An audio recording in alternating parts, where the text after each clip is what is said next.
Dear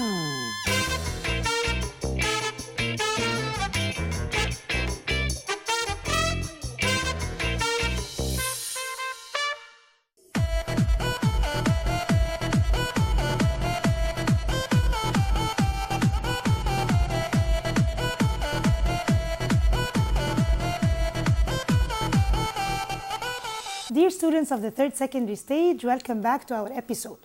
Last time we started The Prisoner of Zenda, Chapter 5, Part 1. Today we're going to complete Chapter 5, Part 2. Before that, let me please introduce and welcome my dear friend, Mrs. Amani. Hello, Mrs. Amani. Hello, Mrs. Caroline. How is everything? Okay. Welcome, dear students. We're happy to meet you again today with Part 2 of Chapter 5 of the novel. Hope you studied the previous part. So now let's begin.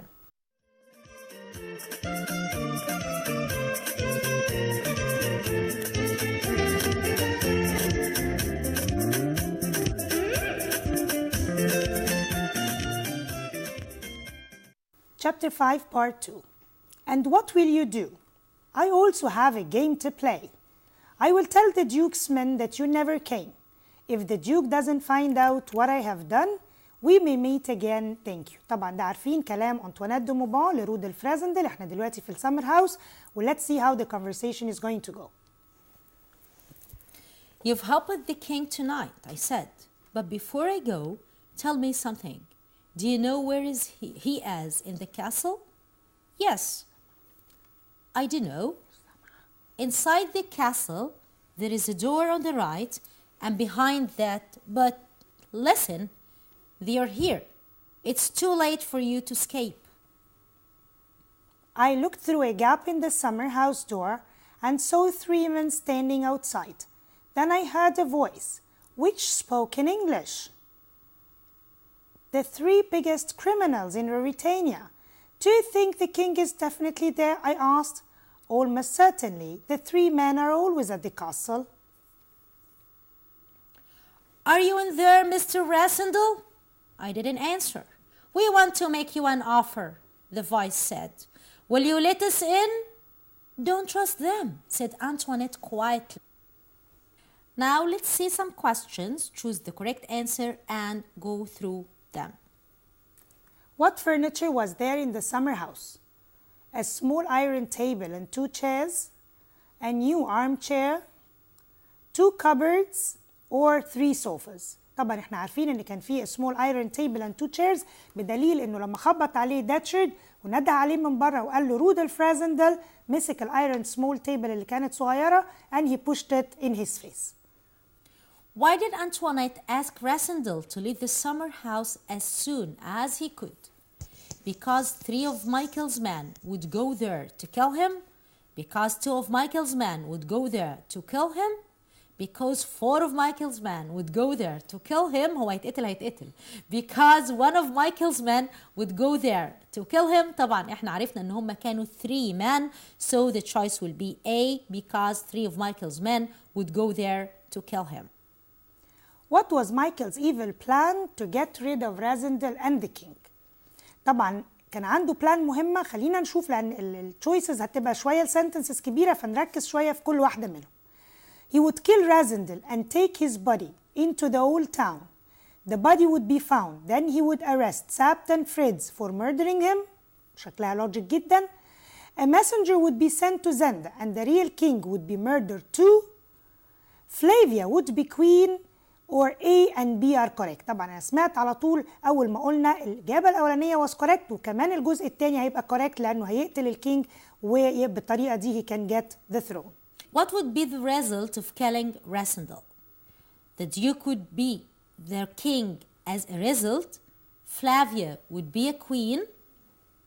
The Marshal would become the next king, or both and B are correct. طبعا the correct answer is Flavia would become a queen. What pushed Antoinette to help Rassendyll? دي قلناها المرة اللي فاتت لما كنا بنتكلم على أنطوانيت دو موبان وقلنا إنه كانت بتستفاد جدا من الفكرة دي لأن هي كانت الوسيلة الوحيدة تبعدها عن بلاك مايكل.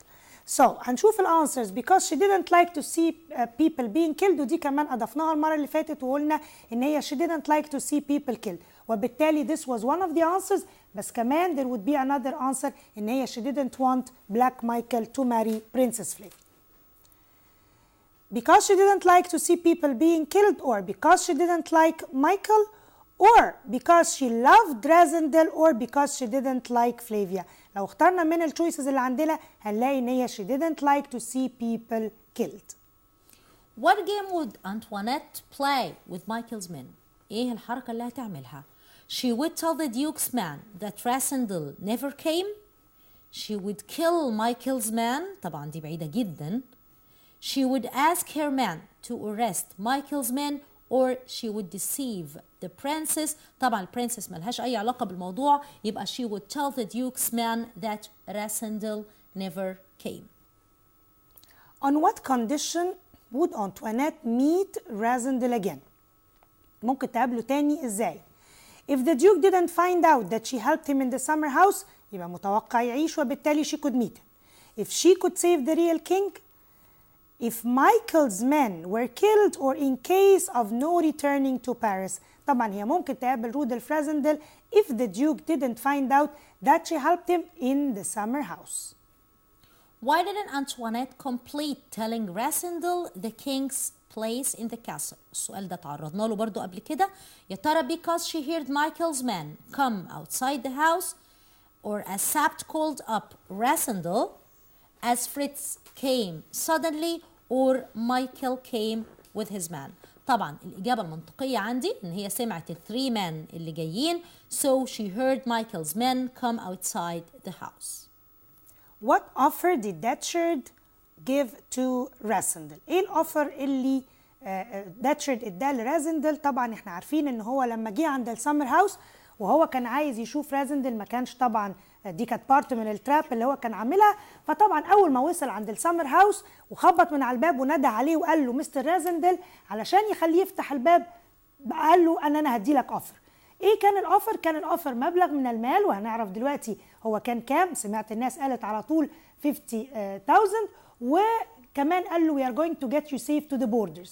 فده اللي خلى رودolf قال له طيب خلاص اوكي، وفتح الباب. ودي كانت بدايه التراب، لكن عرف رودolf ان هو يرد و to hit him with the iron tape. نشوف التشويسز معانا.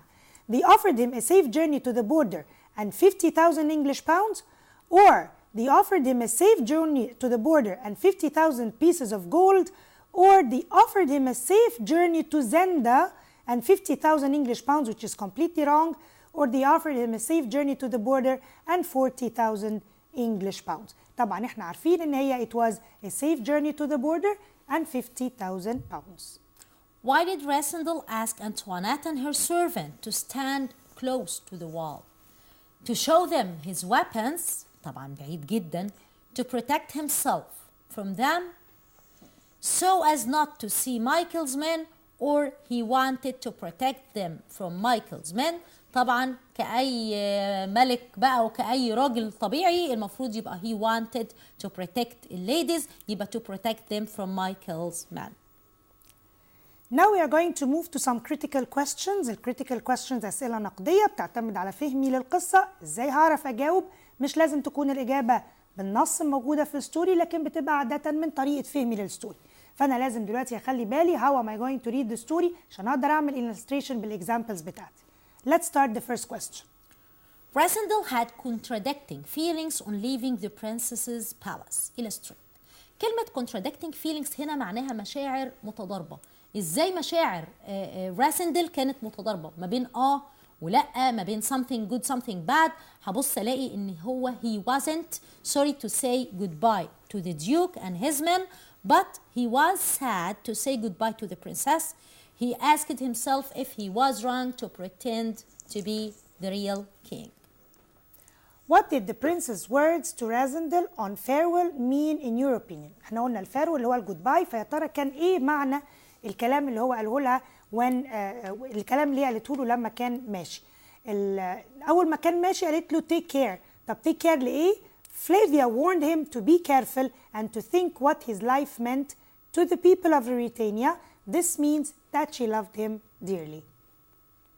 Why do you think Razendel remembered what Rose said about his brother when the princess wanted him? طبعا احنا هنا هيفتكر كلام روز عن responsibilities زي ما قلنا المرة اللي فاتت ان هي كانت بتتكلم ان everyone should have responsibilities in the society، فهيبتدي يفتكر ان realized ان position in society brings with it responsibilities. مش سهلة ان انا ابقى عندي position لكن بيبقى مسؤولية كبيرة جدا بتقع على عاتقي. How do you think Razendel's life changed in Ruritania? Razendel always wanted to have a quiet life, but he suddenly realized how many responsibilities he had in Ruritania. Why didn't anyone seem to notice that Razendel was not the real king in your opinion? وطالما قال لي my opinion يبقى أنا هتكلم عن وجهة نظري ولازم يكون عندي إثبات من الستوري. يبقى ما ينفعش إن أنا أقول أي رأي، لا لازم يكون رأي معين وأبتدي أدعمه بأفكار معينة من اللي أنا قريتها في النوفل بتاعتي. يبقى because Razendel looked so like the king and it was easier for him to pretend to be a king than to him by neighbor at home. What do you think of Razendel's action when he made mistakes? طبعا ايه الاخطاء اللي كان بيعملها؟ كان في اخطاء بيعملها بس ايه الرياكشن بتاعه؟ He pretended that he had forgotten rules or people that he had met, and I think this was a good way to escape from blame and doubt. When do you think we know that Razendel became popular with the Ruritanians? امتى بقى راسندل كده بقى مشهور كده ومعروف والناس اللي في روريتانيا بيحبوه؟ What do you think؟ لما هو كان hoped that his growing popularity with the people of Ruritania would help them to forgive his occasional bad situation. Sabt called Rupert, Longerum, and Kraftstein the three biggest criminals in Ruritania. Do you agree or not? Why? رأيك إيه إن هو يستدعي أكتر 3 مجرمين في روريتانيا؟ So I agree. ليه؟ ما هي دي الوسيلة اللي هيدافع بيها عن نفسه. Because they do whatever Michael asked them to do regardless how evil and cruel it is. Why wouldn't it be a good idea for Razendel to go to Zenda? ليه ما كانتش حاجة صح إن يروح؟ كنا عارفين وقلنا قبل كده لأنه if he went to Zenda he would probably stay there forever، يعني he would be imprisoned ومش هيعرفوا يطلعوا الكينج من هناك. Why do you think Sabt ordered 6 men to follow Razendel wherever he went in Starso? ليه سابت طلب من ال6 men ان هم دايما يكونوا guarding رادولف راسندل؟ طبعا علشان هو خايف عليه وhis life in order to keep his life safe. فهقول to guard، وguard هنا معناها يحرس. to guard Razendel as it would be easy for Dugutat وبيرسونين and Detcherd to catch him. It would be useful for Michael if Razendel disappeared in order to kill the king. Why do you think Antoinette de Maubant's letter was sent to Razendel? ليه اتبعت اللتر ده كان مهم جدا to ask him to go to the summer house so that someone would tell him something very important about his life. ودي طبعا it was a plot أو trap، يعني كانت خدعة ومؤامرة from Black Michael اللي هي كملتها بعد كده أنطوانيت دو موبان، وكانت التراب دي نتيجتها إنه داتشرد جه على الباب and he wanted to attack him. What would happen in your opinion if Razendel showed the letter to anyone? أبسط حاجة إن هو طبعا هيعمل harm أو أذى لأنطوانيت دو موبان، so هيبتدي يحطها in great danger and Michael would punish her. How did Sapt know about Antoinette de Maubant in your opinion? قلنا اللتر ما كانش فيه signature. طب how did he know؟ قلنا إنه maybe he heard from the chief of the police or his spies if he had any، وعرف بالبلان بتاعتها اللي هي she was part of it based on Black Michael's plan. How do you think Antoinette de Maubant could be useful to them؟ هتنفعهم إزاي؟ She could tell them information about Michael والplots اللي بيعملها طبعا and help to save the king. Why did Antoinette help Razendel؟ قلنا الكويستشن ده قبل كده as she didn't like to see people being killed. كمان she was a kind woman who didn't like evil. How do you think Antoinette tried to save Razendel's life؟ إزاي قدرت تنقذ حياته؟ She told him that he would never be safe in the city if he was alone with Michael's men. Then this would cause his killing. She told him to climb the ladder and run as fast as he could. What do you think Antoinette would tell the Dukes men if they didn't find Razendel؟ وقلنا ان هي هتقول لهم that Rasindel didn't come to the house. Why do you think Antoinette couldn't complete telling Rasindel about the king's place؟ إيه اللي منعها إنها تقول مكان الكينج؟ طبعا علشان الثري men بتوع Duke Michael, 3 of the 6 famous men arrived and interrupted her. Why do you think Antoinette asked Rasindel not to trust the three famous? ليه كان طالب منها أو هي كانت طالبة منه not to trust them? Because she knew for sure from Michael that they are coming late to kill Rasindel. What do you think of the offer which Datcherd talked about؟ العرض اللي عرضوا عليه I think it was a fake offer. fake معناها unreal أو مزيف. When Rasindel said that their offer was generous, did he mean that it was generous؟ هل فعلا كان يعني الكلام ده؟ I think he said so, but in fact طبعا he didn't trust him والدليل إنه مجرد ما he opened the door he hit Datcherd with the table لأن كان متأكد إنه definitely ده مش هيحصل وده مجرد حاجة عشان يخليه بس يدخل المكان و to attack him as normal. Rasindel owed his life to the iron table discussed. كلمة owed هنا معناها يدين بيه. ازاي راسندل كان بيدين بحياته لحتة الايرن تيبل الترابيزة الحديد الصغننة دي؟ طبعا when they tried to get into the house he just used it as a weapon. So when the 3 men fired at Rasindel he was protected by the top of the iron table. Why do you think Sabt was surprised that Rasindel was safe? Sabt ما كانش متوقع أبدا إن Rasindel is going to be safe. As the 3 men were too dangerous طبعا وبالتالي كان متوقع إنه Rasindel is going to be hurt أو كمان killed. How do you think Rasindel knew that his shot was a good one? أبسط حاجة بعد كده لما شاف Datcherd لقاه عنده a bandage. A bandage يعني ضمادة أو رباط around his arm. So this meant that he shot him to the point. Why do you think the people weren't happy that the king had yet to marry the princess? وده كان من الأسباب اللي كانت مخليه الناس متضايقة جدا. هنقول I think they like the princess and they think her happiness was to marry the king. إلى جانب إن ده كان تقليد في البلد بما إنه he became the king كان لازم الناتج من ده إنه هو to marry the queen علشان يبقى ده تكملة الرويال family بالنسبة له. Why do you think Rasindel wanted to tell the princess the truth? ايه السبب اللي خلاه عايز يقول لها التروث؟ Because he should know what had happened to her future husband اللي هو the real king.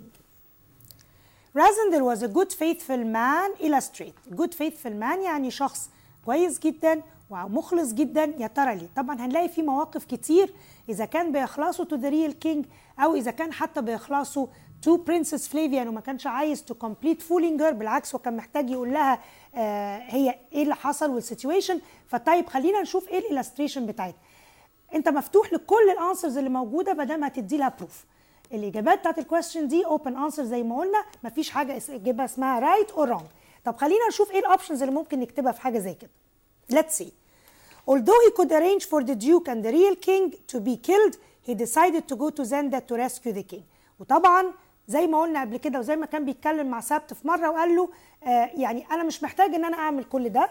I could easily kill the king و I could easily kill you او order the army to come and arrest you and Fritz. وقت البلاك مايكل and I can marry Princess Flavia. لكن كان بيعمل كل ده من his faithfulness, his loyalty to the king and even his loyalty to the mission that he was put in it.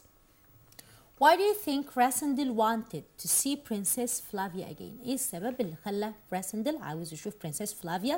طبعا كان عاوز يحذرها يبقى to warn her that situation in Ruritania was not that good. It was not as good as she believed it to be, so the situation was so bad.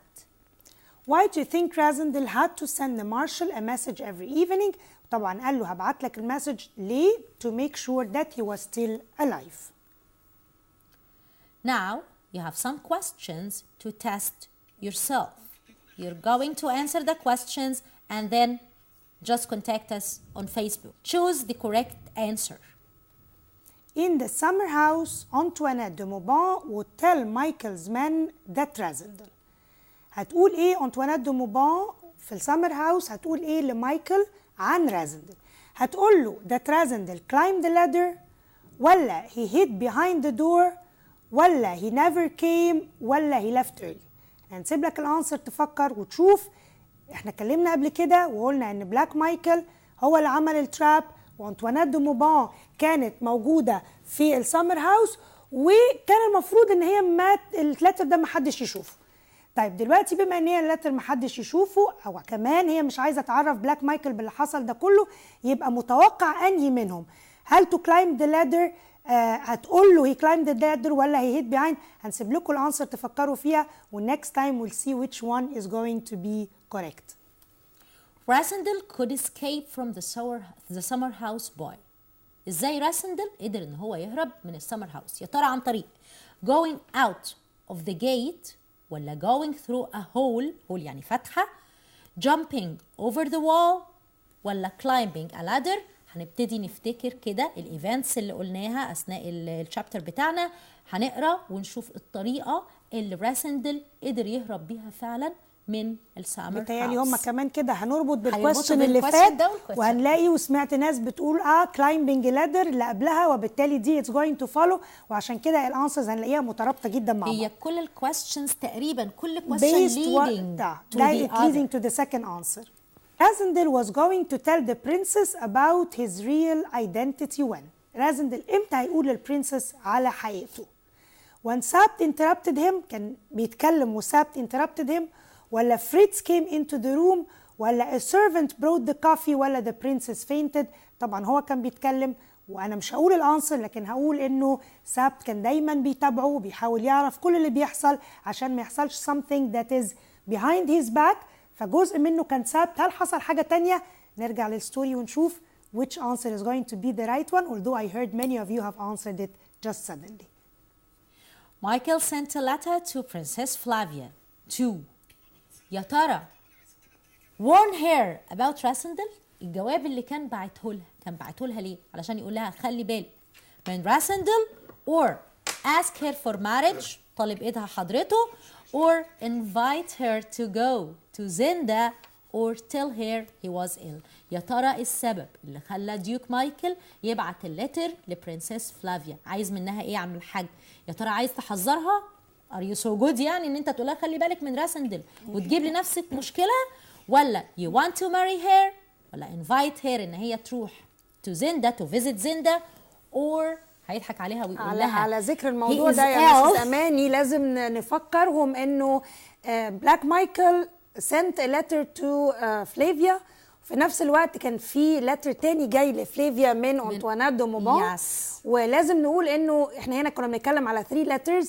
في لتر اول لتر اللي اتكلمنا عليه كان من رودل فرازندل من انطوانيت دو موبان لرودل فرازندل، وهنقول انه التاني لتر كان جاي من بلاك مايكل، ونفكرهم بحته صغيره عشان برضو يعني هي تكه صغننه بس عشان يقروا. بلاك مايكل كان معتاد عاده to invite فلافيا during the summer، لانه كان معروف انه بيبقى فيه hunting time، فكان دايما بيحاول ان هو to ask her to come و to invite her to come to the summer house، وبعت لها letter actually بالموضوع ده. واللتر الثاني كان جاي لها طبعا warning من انطوانيت دو موبان. فاحنا هنركز كده في التشويسز وهنشوف بلاك مايكل sent a princess a letter ليه and we are going to know the answer. هي كلمة warn ممكن تلخبطهم شوية علشان الورنينج بتاع لكن هي ملهاش علاقة عشان احنا عارفين يعني احنا بعدنا لهم واحدة اهو، فهي الباقي اكيد you are going to find the right one. Now answer only 2 of the following questions. انتوا طبعا هتجاوبوا كتير يعني. Prove that Princess Flavia cared a lot about Rasendel. ايه البروفز، ايه الاثباتات اللي موجودة عندي في التكست بتاعي في النص بتاع النوفل اللي انا هقراه مش هسيبه خالص، ايه اللي يثبت لي ان برنسس فلافيا كانت كيرنج، كانت مهتمه براسندل؟ احنا قلنا ريزنز كتير بقى، هنشوف اللي اتكلمنا عليه وقلنا روريتينيا وقلنا هير لاف تو هيم، هنتكلم على كل تفاصيل. طيب let's get the second question. Although Antoinette loved Michael, she betrayed him. وده سؤال مهم جدا لانه ده بيبين contradiction في الاكشن بتاعتها غريبه قوي.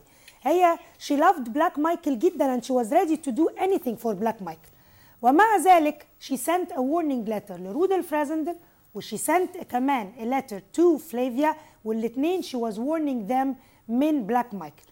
طيب لو انا عايز اشرح سؤال زي ده لازم اتكلم عن ناحيتين. لازم اتكلم على بلاك مايكل how she loved him very much، ولازم اتكلم ان هي number one she didn't like evil to be done و she didn't like people to be killed، وده كان سبب اللتر that she sent to رود الفرازندل. والناحية التانية اللتر اللي بعتته لفليفيا ده it was out of her love، ان هي she didn't want Flavia to leave her house without a guard. فهنتكلم ازاي she loved him and on the other side she acted against. بس against ليه؟ اتكلمنا على التو reasons، نكتبهم بقى باستفاضة يبقى كده احنا we got the right answer. When the pretend king was in the summer house. Pretend king يعني قلنا الملك اللي كده وكده. Why do you think he took rather a long time talking to Antoinette though that was a risk? ايه السبب اللي خلى the pretend king يقعد يرغي مع أنطوانيت دومابا في السمر هاوس مع ان دي كانت حاجة خطيرة جدا وممكن تعرضه لمشاكل كتيرة، بس هو ما هموش وقعد يتكلم. عايزين نشوف الريزنز ونفكر كويس علشان نقدر نعرف، وطبعا زي ما قلنا مش هنعرف الا من خلال ان احنا نقرا التكست كويس وندقق في كل التفاصيل اللي موجوده فيه. كان مستني يعرف بعض الاخبار، ربما يعني كان مستني يعرف some information about the king. You can find this through the story.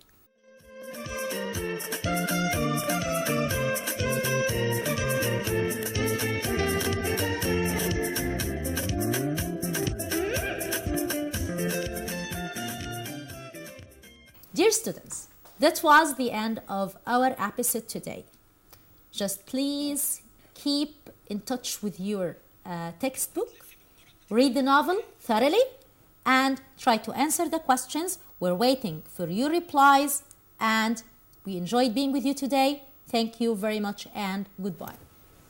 My dear students, thank you very much for today. We've been together for story questions and the second part of chapter 5. Waiting for you next time. Please don't forget to review, as Mrs. Amani had said, review the questions. Read the chapter again before you review the questions and then get back all over the questions again. Next time we are going to start a new unit. Please stay with us and keep ready for all what we're going to present. Thank you and goodbye.